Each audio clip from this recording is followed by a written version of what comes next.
VCY America presents Crosstalk, a nationwide call-in program discussing issues that have an effect on our families, our communities, our churches, our nation, and our world.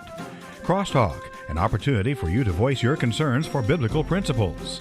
And now live by satellite and around the world on the internet at vcyamerica.org. Here is today's Crosstalk. And we do thank you for joining us on Crosstalk here on VCY America. Even as I speak right now, there's a joint press conference going on with the President Donald Trump and the Prime Minister of Israel, Benjamin Netanyahu, in regard to an agreement here as to a path forward for the Middle East. And we understand it's being said, even by the White House press secretary, neither side is going to come away happy. So more of that is unfolding as we speak. But today on Crosstalk, you're going to hear something that many governments of the world do not want you to hear. And I'm speaking of the speech that was given this past Friday by Israel's Prime Minister, Benjamin Netanyahu. He gave it to the United Nations. And when the Prime Minister was to give his speech, there are many countries that never even bothered to show up. But when his name was announced and then was escorted to the dais to give his speech, representatives from country after country after country stood up and walked out in protest. Now, looking at a story on Ynetglobal, according to Israeli officials, 77 delegations were either absent or walked out as he was announced. That includes Israel's immediate neighbors, countries including Egypt and Jordan, Lebanon, and Syria. Other countries nearby were also absent from the speech, like Saudi Arabia, Turkey, and Iran. And so much of the media, rather than focusing on the speech itself and the content of what he talked about, instead are more concerned about the delegations that left the room and covering about all the delegations that left. You know, it's like a little child who puts his hands up over his ears saying, la, la, la, la, I can't hear you. Today we're going to let you hear what the Prime Minister had to say, what many nations of the world walked out of. They didn't want to hear this. It's, again, reported some 77 delegations representing all these countries around the world. And we begin the speech. After a multiplicity of delegates left the room, he was announced, and then there was nearly 2 minutes of people walking out and pounding of the gavel to bring everybody back into order again. You will hear the Prime Minister indicate that they were also blasting his speech into Gaza, and they also wanted some of those that were with Hamas to hear this as well. So it was broadcast, it was put out over cell phones, etc. So without further ado, I'm going to take you to the United Nations last Friday to hear Israel's Prime Minister, Benjamin Netanyahu. Let's listen to what he had to say. Mr. President,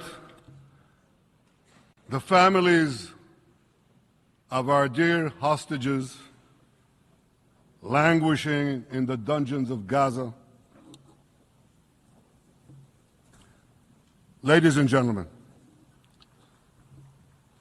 last year, I stood at this podium and I showed this map. This map. It shows the curse of Iran's terror axis. This axis threatened the peace of the entire world.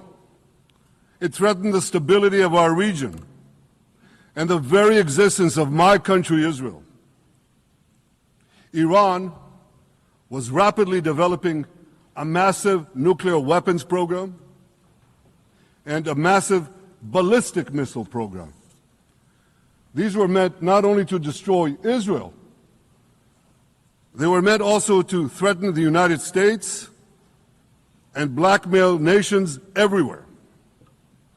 From Gaza, Yahya Sinwar dispatched waves of Hamas terrorists. They stormed into Israel on October 7th and committed acts of unspeakable savagery. From Lebanon, Hassan Nasrallah had launched thousands of missiles and rockets at our cities, terrorizing our citizens. In Syria, the murderous dictator Assad hosted Iran's forces, tightening a noose of death around our throats. In Yemen, the Houthis launched ballistic missiles at Israel while choking global trade at the mouth of the Red Sea. So what's happened over the past year? We've hammered the Houthis, including yesterday.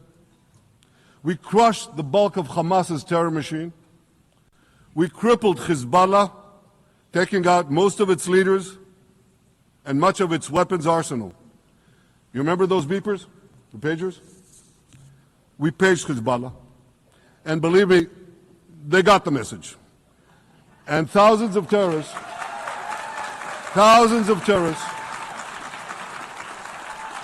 dropped to the ground. We destroyed Assad's armaments in Syria. We deterred Iran's Shiite militias in Iraq.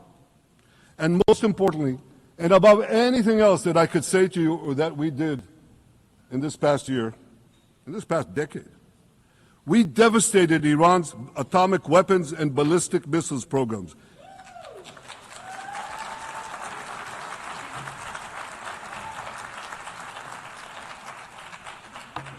So here's where things stand today. Half the Houthi leadership in Yemen, gone. Yahya Sinwar in Gaza, gone. Hassan Nasrallah in Lebanon, gone. The Assad regime in Syria, gone.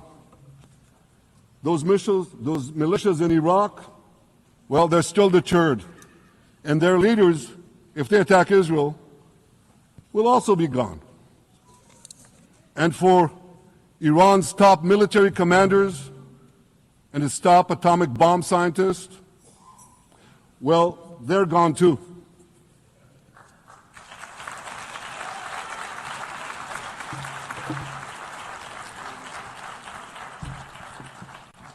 Israel's 12-day war with Iran, which I renamed Operation Rising Lion, that's from the Bible.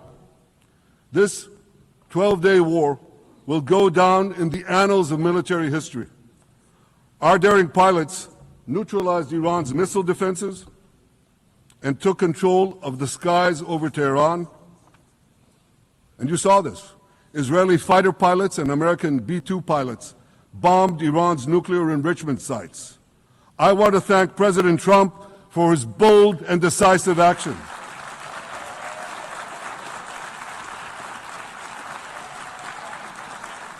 President Trump and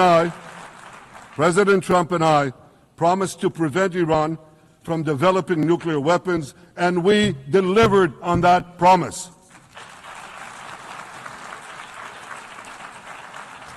We removed an existential threat to Israel, and a mortal threat to the civilized world.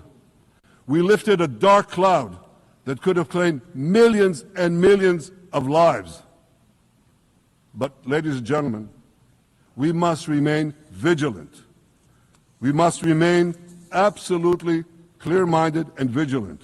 We must not allow Iran to rebuild its military nuclear capacities. Iran's stockpiles of enriched uranium, these stockpiles must be eliminated. And tomorrow, UN Security Council sanctions on Iran must be snapped back.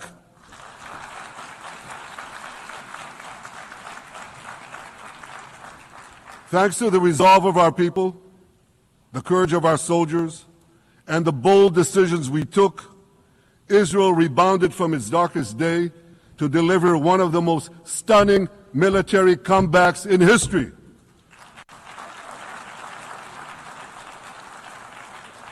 But we're not done yet. The final remnants of Hamas are holed up in Gaza City. They vow to repeat the atrocities of October 7th again and again and again, no matter how diminished their forces. That is why Israel must finish the job. That is why we want to do so as fast as possible.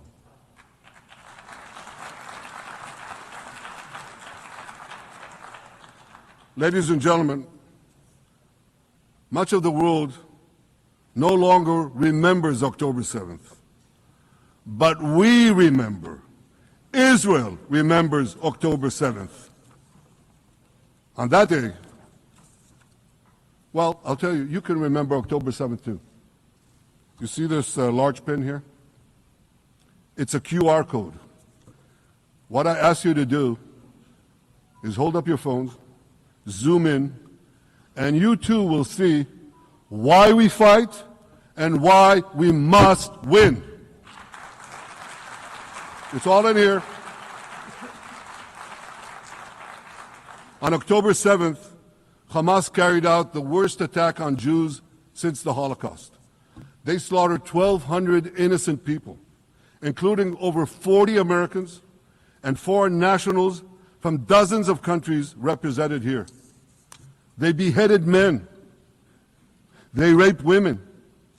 They burnt babies alive. They burnt babies alive in front of their parents.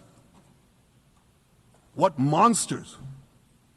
And these monsters took more than 250 people hostage. And those included Holocaust survivors, grandmothers and their grandchildren. Who takes hostage grandmothers and grandchildren? Hamas does. So far, we've brought home 207 of these hostages, but 48 still remain in the dungeons of Gaza. 20 of them are alive, starved, tortured, deprived of any daylight, deprived of humanity. These are the names of the 20 living hostages. Matan Angrist, Gali and Zerv Berman, brothers, Elkanah Buchbot, Rom Braslavsky, Nimrod Cohen, Ariel and David Cunyo, another pair of brothers, Guy Gilboa Dalal, Eviatar David. You saw the picture of Eviatar David, emaciated, forced to dig his own grave.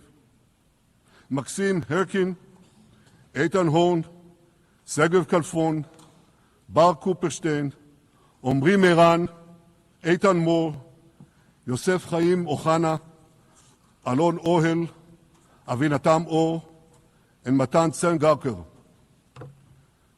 Now, ladies and gentlemen, I want to do something I've never done before. I want to speak from this forum directly to those hostages through loudspeakers. I've surrounded Gaza with massive loudspeakers connected to this microphone in the hope that our dear hostages will hear my message. And I'll say it first in Hebrew and then in English. And friends, we're going to stop right here in this speech, and we'll pick up with that message in Hebrew and then in English.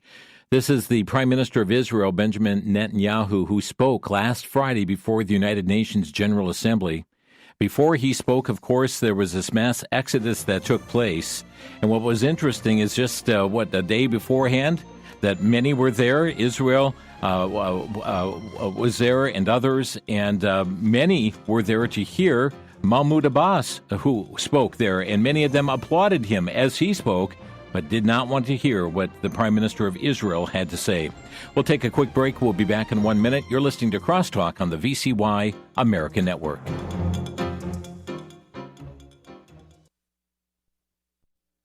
Back to Genesis with Dr. John Morris, scientist and creation researcher with the Institute for Creation Research. Dr. Morris, how far away is Mars? Chris, both Mars and Earth are orbiting the Sun at different distances. The Earth circles the Sun every year, but Mars, being at a different distance and a different speed, has a different timetable. In their elliptical travels, Earth passes Mars every 780 days or so, and at that time it's as close as it's going to be for another 2.5 years. In August of 2004, they came the closest ever, but still over 55 million kilometers of distance between them. Chris, the orbits of the planets and the moons are so precise that we can calculate exactly where they'll be at a point in the future. This was God's purpose for the heavenly bodies, to help men keep time. Chris, I think they have accomplished their back to Genesis purpose well, don't you? Thanks, Dr. John. For more information, visit us on the web at icr.org. I'm Chris O'Brien. Thanks for tuning in.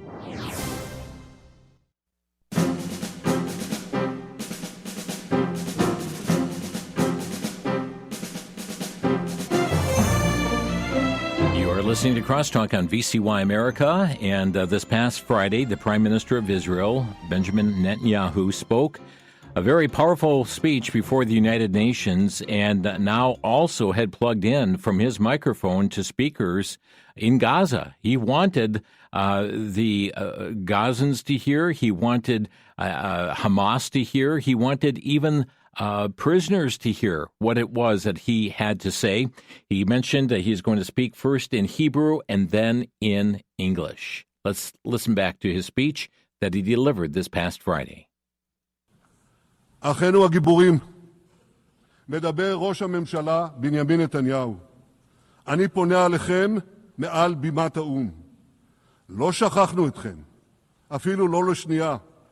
העם כולו איתכם, ואנחנו לא נשקוט ולא נרפה עד שנחזיר את כולכם הביתה, החיים והחללים כאחד.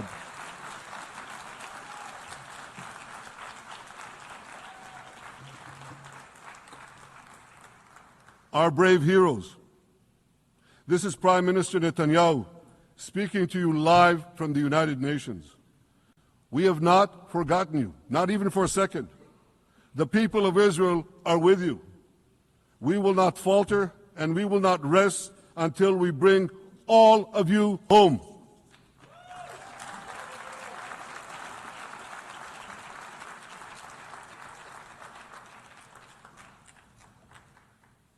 Ladies and gentlemen, thanks to special efforts by Israeli intelligence, my words are now also being carried. They're streamed live to the cell phones of Gazans.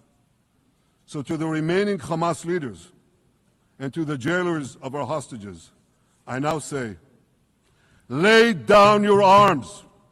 Let my people go. Free the hostages, all of them, the whole 48. Free the hostages now.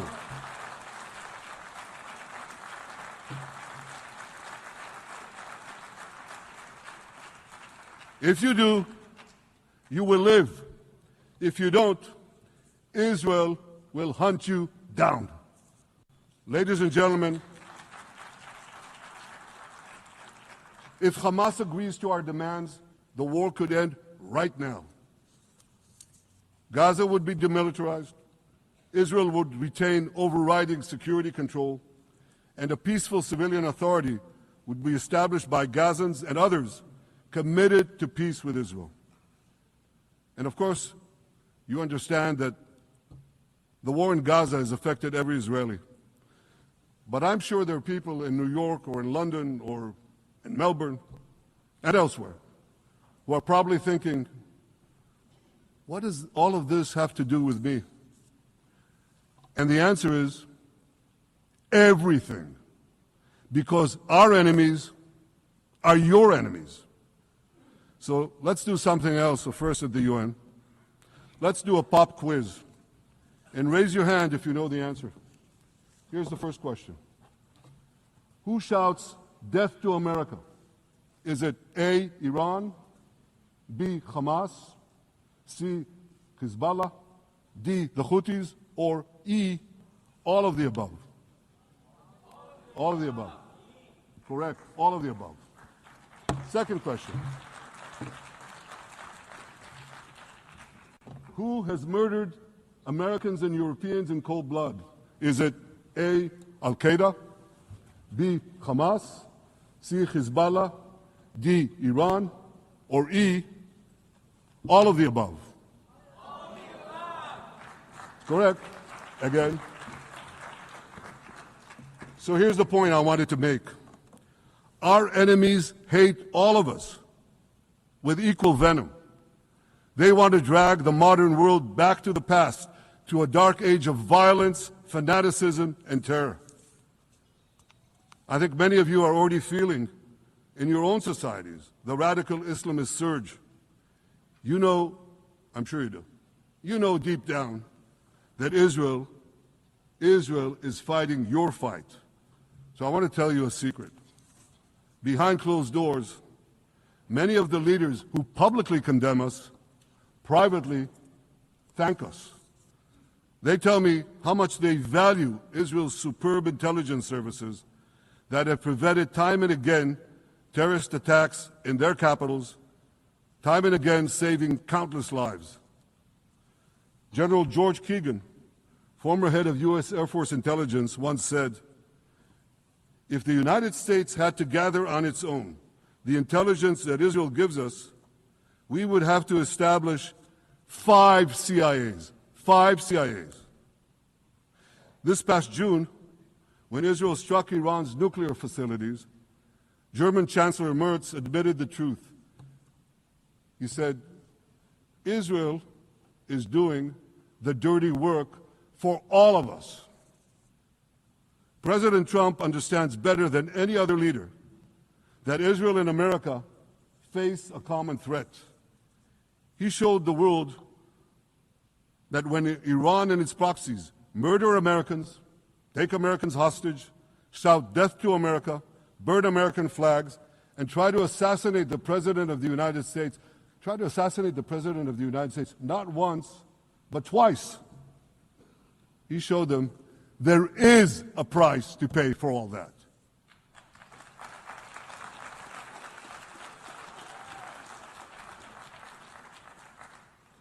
But regrettably, many leaders who are represented in this hall, they send a very different message. Sure, in the days immediately following October 7th, many of them supported Israel. But that support quickly evaporated when Israel did what any self-respecting nation would do in the wake of such a savage attack. We fought back. Now just imagine, just sit back for a second and imagine an attack against America proportioned to the attack against Israel on October 7th.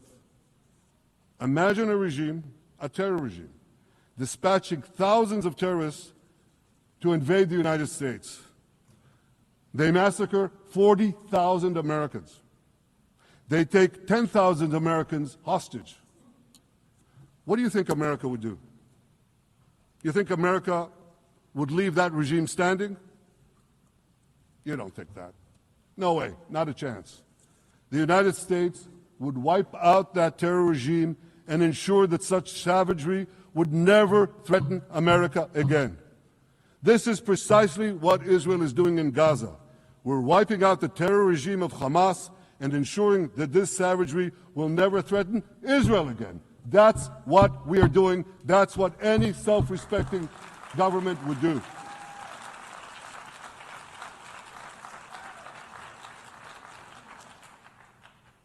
Yet, and it's a yet that I'm sorry to say here, yet over time, many world leaders buckled. They buckled under the pressure of a biased media, radical Islamist constituencies, and anti-Semitic mobs. There's a familiar saying, when the going gets tough, the tough get going. Well, for many countries here, when the going got tough, you caved. And here's the shameful result of that collapse. For much of the past 2 years, Israel has had to fight a 7-front war against barbarism with many of your nations opposing us. Astoundingly, as we fight the terrorists who murdered many of your citizens, you are fighting us. You condemn us, you embargo us, and you wage political and legal warfare, it's called lawfare, against us. I say to the representatives of those nations, this is not an indictment of Israel. It's an indictment of you. It's an indictment of weak-kneed leaders who appease evil rather than support a nation whose brave soldiers guard you from the barbarians at the gate. They're already penetrating your gates. When will you learn? You can't appease your way out of jihad, and you won't escape the Islamist storm by sacrificing Israel. To overcome that storm, you have to stand with Israel. But that's not what you're doing. As the prophets of Israel foretold in the Bible, you've turned good into evil and evil into good. Now I want to drill down on this. Take the false charge of genocide. Israel is accused of deliberately targeting civilians. Ladies and gentlemen, the opposite is true. The head of urban warfare studies, Colonel John Spencer, he's perhaps the world's greatest expert on urban warfare. And he says, Israel is applying more measures to minimize civilian casualties than any military in history. And because we're doing that, the ratio of non-combatant to combatant casualties is less than 2 to 1 in Gaza. That's an astoundingly low ratio, lower than NATO's wars in Afghanistan and Iraq, especially when you consider that Gaza is one of the most densely populated urban areas on Earth. It has hundreds of miles of terror tunnels underground, and it has countless terror towers above ground, and thousands of terrorists embedded in the tunnels and in these towers in civilian areas. If you want to see what measures Israel takes to avoid civilian casualties in this war, just look at what we're doing now in Gaza City, the last Hamas stronghold, one of the 2 last strongholds. For 3 weeks, Israel dropped millions of leaflets, sent millions of text messages, and made countless phone calls urging civilians to leave Gaza City before our military moves in. At the same time, Hamas implants itself in mosques, schools, hospitals, apartment buildings, and tries to force those civilians not to leave, to stay in harm's way. And it often threatens them at gunpoint if they try to do so. For Israel, every civilian casualty is a tragedy. For Hamas, it's a strategy.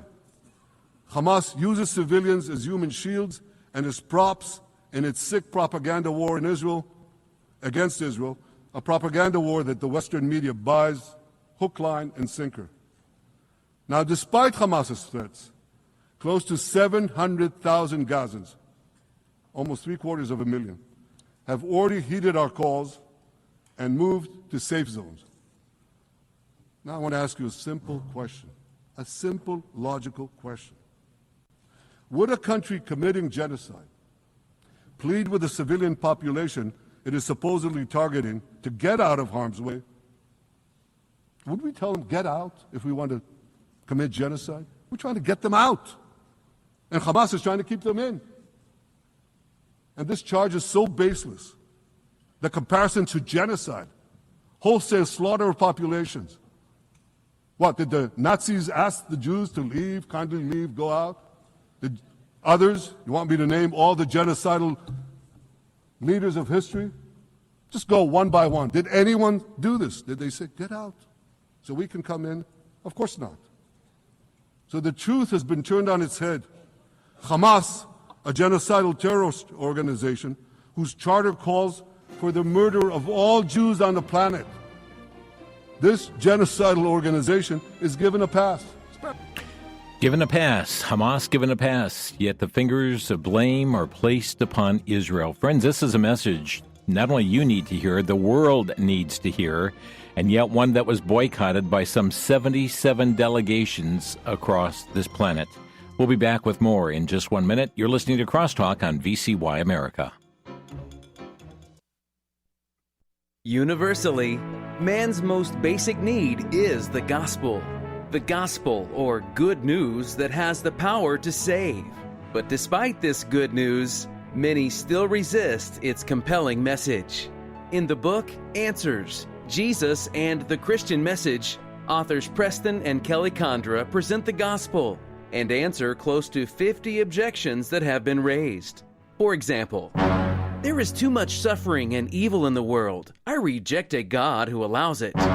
God is love, and a loving God would not send anyone to hell. Oh, and a most popular one. In the end, I think my good deeds will outweigh my bad. This is ideal to give to someone who does not know the Lord. Answers, Jesus and the Christian Message is available for a donation of $17 to VCY. Call 1-800-729-9829.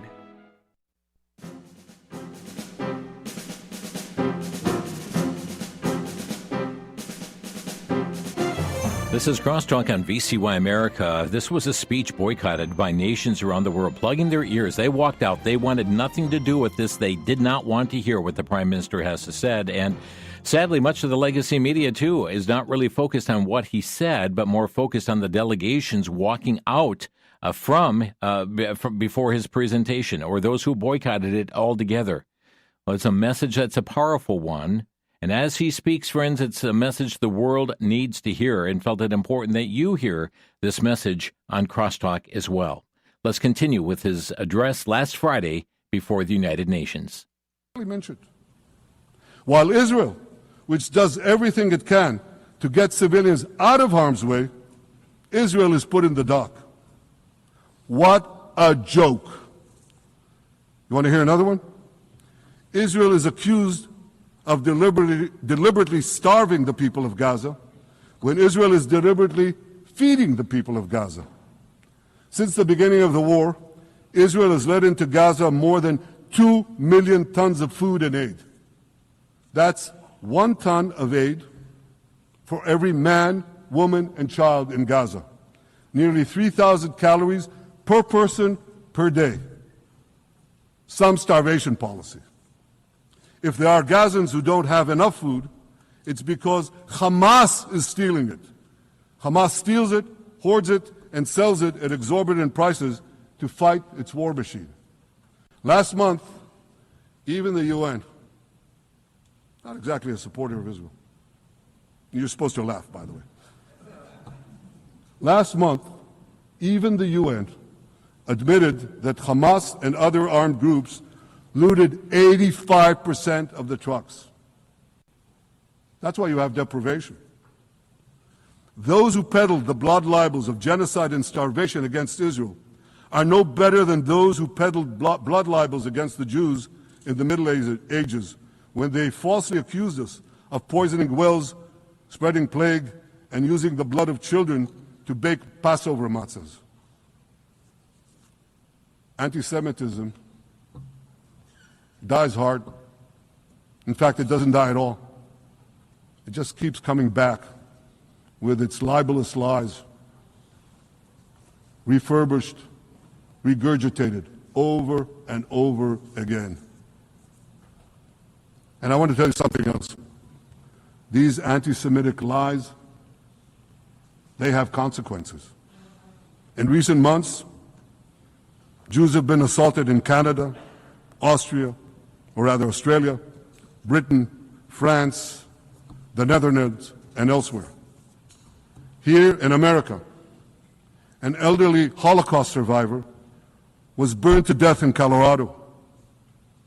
And a beautiful young couple from the Israeli embassy in Washington was brutally gunned down right in front of the Holocaust Museum there. Thankfully, President Trump's administration is forcefully fighting the scourge of anti-Semitism, and every government here should follow its lead. But instead, many do the opposite.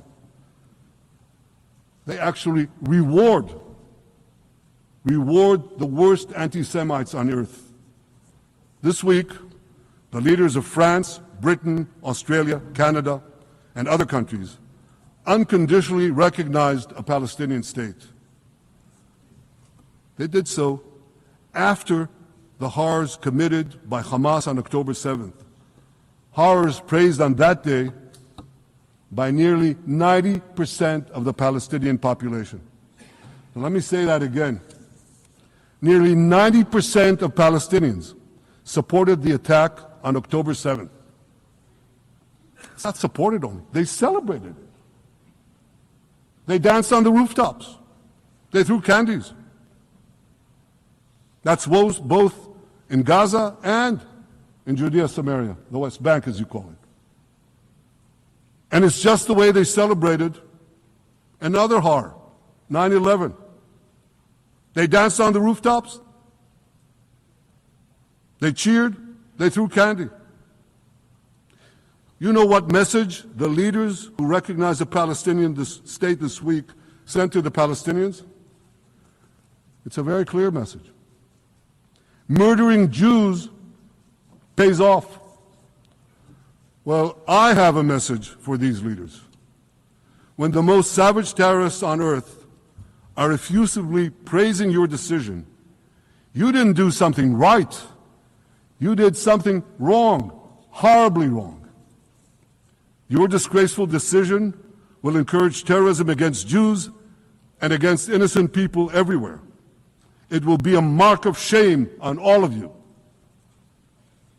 But wait a minute, Mr. Prime Minister, they tell me. Wait a minute. We believe in a two-state solution where the Jewish state of Israel will live side by side in peace with the Palestinian state. There's only one problem with that. The Palestinians, they don't believe in this solution. They never have. They don't want a state next to Israel. They want a Palestinian state instead of Israel. And that's why every time they were offered a Palestinian state, but were required to end the conflict with Israel and recognize the Jewish state, every time, over the decades, they turned it down.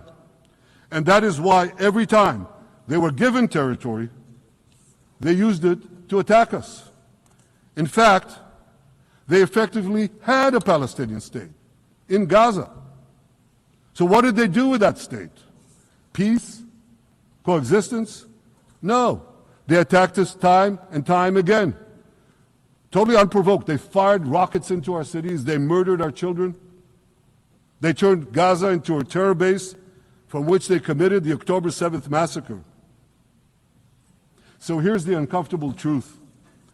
The persistent Palestinian rejection of a Jewish state in any boundary is what has driven this conflict for over a century. It is still driving it. It's not the absence of a Palestinian state. It's the presence and existence of a Jewish state. And I find it amazing, that the foreign chancelleries and the ministries and all those who pontificate about this, and the leaders, how can they not see this basic truth when it is repeated again and again and again ad nauseum? And I want to say something else. This rejection of a Jewish state not only applies to Hamas, it also applies to the so-called moderate Palestinian Authority. You should know that the Palestinian authorities pays terrorists to slay Jews. The more Jews the terrorists slay, the more the Palestinian Authority pays. The Palestinian Authority names its government buildings, its public squares, its schools, after the mass murderers of Jews, which they glorify as martyrs. They pay and glorify not just the killer of Jews, but also killers of Christians. Christians like Taylor Force, an American veteran who was brutally murdered in Israel by Palestinian terrorists. But, that I hear from the Western leaders. They tell me, the PA promised us it will reform. And I know this time, Prime Minister, it will be different. Yeah, right. We've heard these promises for decades. They always promise. They never deliver. Because you see, the Palestinian Authority is corrupt to the core. They haven't held elections in 20 years. They use the same textbooks as Hamas, exactly the same textbooks. They teach their children to hate Jews and destroy the Jewish state. And Christians don't fare much better. When Bethlehem, the birthplace of Jesus, was under Israeli control, 80% of its residents were Christians. But since the PA took control, that number has dwindled to under 20%. These are the people you want to give a state to? What you're doing is giving the ultimate reward to intolerant fanatics who perpetrated and supported the October 7th massacre. Giving the Palestinians a state 1 mile from Jerusalem after October 7th is like giving Al-Qaeda a state 1 mile from New York City after September 11th. This is sheer madness. It's insane, and we won't do it.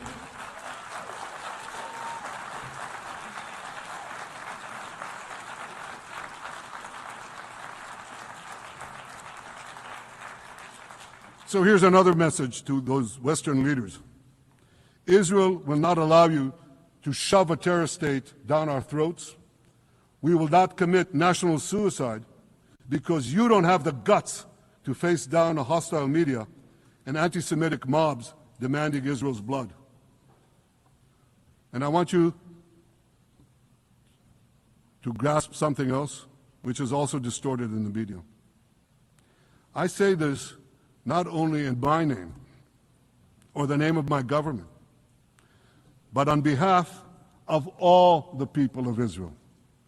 Last year there was a vote in the Knesset, our parliament, whether or not to oppose the imposition of a Palestinian state. You want to guess what the results were? Out of 120 members of our parliament, 99 voted against and only 9 supported. That's over 90%. It's not a fringe group. It's not the prime minister who himself is extreme or he's held hostage by extreme parties to his right. It's over 90% of Israelis. My opposition to a Palestinian state is not simply my policies or my government's policy. It's the policy of the state and people of the state of Israel.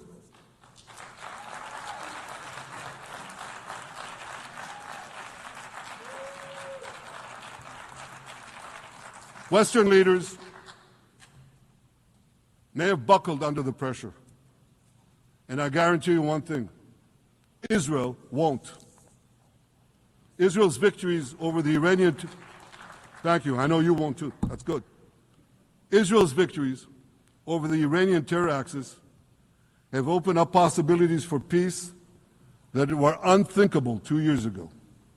Take Syria. For decades, the very idea of peace between Israel and Syria seemed unimaginable. Well, no more. Today, we have begun serious negotiations with the new Syrian government. I believe an agreement can be reached that respects Syria's sovereignty and protects both Israeli security and the security of the minorities in the region, including the Druze minority. From the founding of Israel, Jews and Druze have been brothers in arms. We have fought together, we've bled together, we built our lives together. When I was a young commander in Israel's Special Forces, my own life was saved by the invaluable advice given to me by a great friend, Salim Shufi, a heroic Druze IDF veteran. And that's why I couldn't sit idly by, nor could Israel sit idly by, while the Druze were being slaughtered by jihadists. And I instructed our forces to stop the massacre, which they promptly did.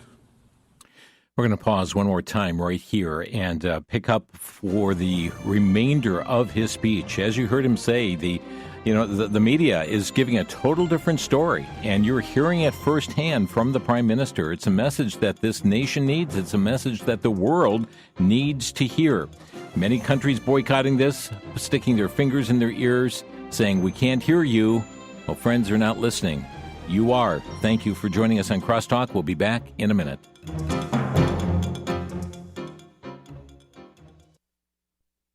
For the Worldview Report, I'm Brandon House. Our website's worldviewtube.com. President Trump has introduced his 21-point plan for bringing peace to the Middle East, particularly Gaza. President Trump and Prime Minister Benjamin Netanyahu held a press conference on Monday. And it seems as though President Trump is going to be the head of this new peace board. President Trump himself is going to head up this new peace plan and board. It's going to be an international group. There's going to be development. Reportedly, Israel will not annex or control this. We're going to see where this goes. It does indeed fit into Bible prophecy, even with the name of a peace board. But, my friends, keep an eye on the scriptures as you also keep an eye on the newspaper. This is an exciting time for those of us that understand Bible prophecy and what God's ultimate plan will be for the Jewish people in that region. But will it bring judgment if America is involved in dividing Israel in any way?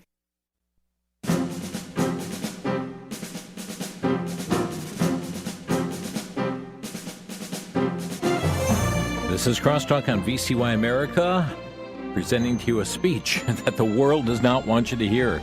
Even much of mainstream media, the legacy media, is focusing more on the people who walked out than the contents of the speech itself. It's important that you hear what the Prime Minister of Israel has to say on the matters that are underway even as we speak. We're going to conclude that speech. We've got just about 5 minutes left of that speech and a few comments here at the conclusion.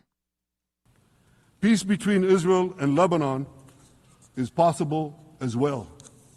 I call on the Lebanese government to also begin direct negotiations with Israel. I commend it for its declared aim to disarm Hezbollah. But we need more than words. If Lebanon takes genuine and sustained action to disarm Hezbollah, I'm sure we can achieve a sustainable peace. Of course, until that happens, we will take whatever action we need to defend ourselves and to maintain the conditions of the ceasefire which was established in Lebanon. Our goal is not merely to monitor Hezbollah's actions, but to prevent them from violating the ceasefire and attacking us at any time. But I'm sure that if the Lebanese government persists in its goal of disarming Hezbollah, peace will come very speedily and very readily. Victory over Hezbollah has made peace possible with our two Arab neighbors in the north. Victory over Hamas will make peace possible with nations throughout the Arab and Muslim world. Our victory would lead to a dramatic extension and expansion of the historic Abraham Accords, which President Trump brokered between Arab leaders and myself 5 years ago. And I took note, as I'm sure you did too, of the encouraging words spoken here by the President of Indonesia. This is the country with the largest Muslim population of all nations. And it's also a sign of what could come. Forward-looking Arabs and Muslim leaders know that cooperating with Israel will provide them with groundbreaking Israeli technologies, including in medicine and science, in agriculture and water, in defense and AI, and so many other fields. I believe that in the coming years, the Middle East will look dramatically different. Many of those who wage war on Israel today will be gone tomorrow. Brave peacemakers will take their place. And nowhere will this be more true than in Iran. The long-suffering Iranian people will regain their freedom. They will make Iran great again. And our two ancient peoples,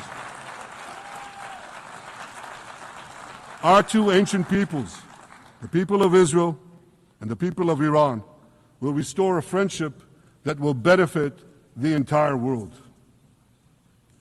Ladies and gentlemen, the horrors that happened on one dark day, October 7th, those horrors happened countless times during the centuries of my people's exiles among the nations. Jewish blood was cheap. Jews were killed with impunity. We had to beg others to defend us. The rise of Israel did not mean that the attempts to destroy us would end. It meant that we could fight back against those attempts. And that is exactly what Israel has done since October 7th. Our sons and daughters fought like lions. Our brave soldiers donned their uniforms and rushed into battle. They were armed with the dreams of the 100 generations of Jews who came before them. The dream of living as a free people in the land of Israel, our beloved homeland for more than 3,000 years. The dreams of living in our own independent state. The dream of having an army to defend ourselves. And the dream of being a light unto the nations, a beacon of progress, ingenuity, innovation, for the benefit of all humanity. On October 7th, the enemies of Israel tried to extinguish that light. 2 years later, the resolve of Israel and the strength of Israel burned brighter than ever. With God's help, that strength and that resolve would lead us to a speedy victory and to a brilliant future of prosperity and peace. Thank you very much. So there we have it, the speech given this past Friday at the United Nations as the Prime Minister of Israel, Benjamin Netanyahu, really laid it on the line and shared the truth of what is taking place. And it's a message that has been distorted by so much of the media. It's a message that's distorted by a number of nations. And matter of fact, nations didn't even want to hear it. They're plugging their ears, did not want to hear this message. Well, Prime Minister Netanyahu did arrive at the White House today. And he had a meeting with the president, had lunch with the president of the United States, then went to a press conference. And from IsraelNationalNews.com, the president announced the following extensive consultation with Middle Eastern states that he is formally releasing the Principles for Peace, noted that the plan was formulated while working with the nations involved. He thanked the Prime Minister of Israel for agreeing to the plan and for trusting that if we work together, we can bring an end to the death and destruction that we've seen for so many years, decades, even centuries, begin a new chapter of security, peace, prosperity for the entire region. And the President Trump also praised the Arab leaders for agreeing with the plan and contributing to it, and revealed that the Prime Minister and Field Marshal of Pakistan have also openly backed the plan. And then delving into the plan, he stated that it stipulates that Hamas must return the hostages immediately, but in no case more than 72 hours. According to President Trump, the plan would end the war with Arab and Muslim countries, committing to demilitarize Gaza quickly and decommission the military capabilities of Hamas and other terror organizations. Well, there's so much more that needs to unfold on this matter here today, but perhaps peace is coming. We understand that Israeli soldiers have warned the Prime Minister of Israel not to allow for. They said, "Don't stab us in the back." Hundreds of wounded wrote to him not to adopt a plan that would lead them to ending the fighting without a decisive defeat of Hamas. Well, friends, we continue to pray for the peace of Jerusalem. Now, you've heard what so many in the world have been denied from hearing today, and we thank you for joining us on Crosstalk.